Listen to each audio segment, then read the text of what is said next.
Hello friends, అందరికీ నమస్కారం. Telugu life story వింటున్న ప్రతి ఒక్కరికి థ్యాంక్ యూ సో మచ్. అలాగే విశ్వానికి కృతజ్ఞతలు. ఈ రోజు నుండి మీరు మీకు సహాయం చేస్తున్న ప్రతి ఒక్కరికి కృతజ్ఞతలు చెప్పండి.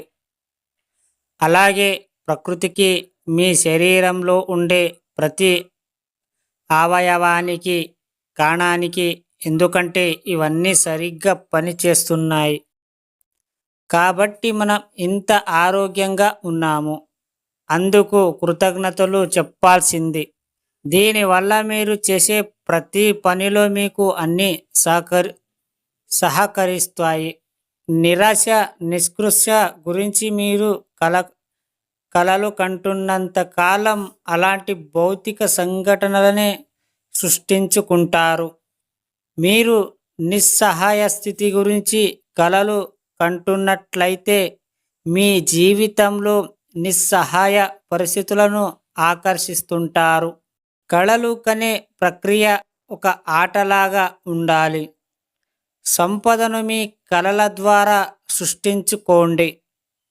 మీ శక్తిని కలలపై కేంద్రీకరించినప్పుడు అనూహ్యమైన మార్పులు చోటు చేసుకుంటాయి. మీరు ఊహించే వాటిని ఖచ్చితంగా అద్భుతమైన ఉత్సాహంతో కూడిన సంకల్ప బలంతో ఆ విషయం మీద దృష్టిని కేంద్రీకరించండి.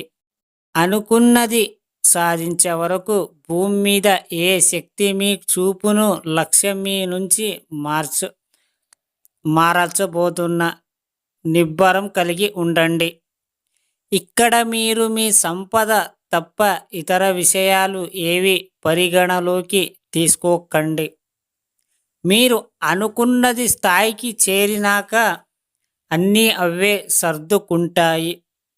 ఒక రాజులాగా హుందాగా జీవించండి. మీరు ఏదైనా స్టార్ట్ చేసేటప్పుడు బిజినెస్ కానీ లేదా ఇంకొకటి ఏదైనా సరే మీరు స్టార్ట్ చేసే ముందు మీరు ఏవి ఆలోచించకుండా ఫస్ట్ పాజిటివ్గా థింక్ చేసి స్టార్ట్ చేయండి. ఎందుకంటే స్టార్ట్ చేసిన తర్వాత కొన్ని రోజులు అర్థం కాదు మనకి. ఒక 6 మంత్ అయిన తర్వాత మెల్లమెల్లగా మీ బిజినెస్ రన్ అవ్వడం మొదలవుతుంది. అప్పుడు నెగిటివ్స్ అన్నీ తొలగించి కొంచెం సెట్ అయ్యే టైంలో మీరు ఇంకొకటి ఊహించండి. ఒక బిజినెస్ మీరు ఎప్పుడు కూడా స్టార్ట్ చేసే ముందు మీరు నెగటివ్గా ఆలోచించకండి.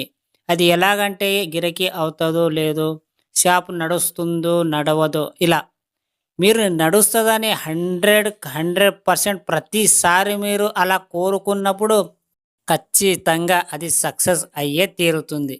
ఎందుకంటే మీరు మైండ్కి ఏదైతే ఇస్తున్నారో అదే తీసుకుంటుంది.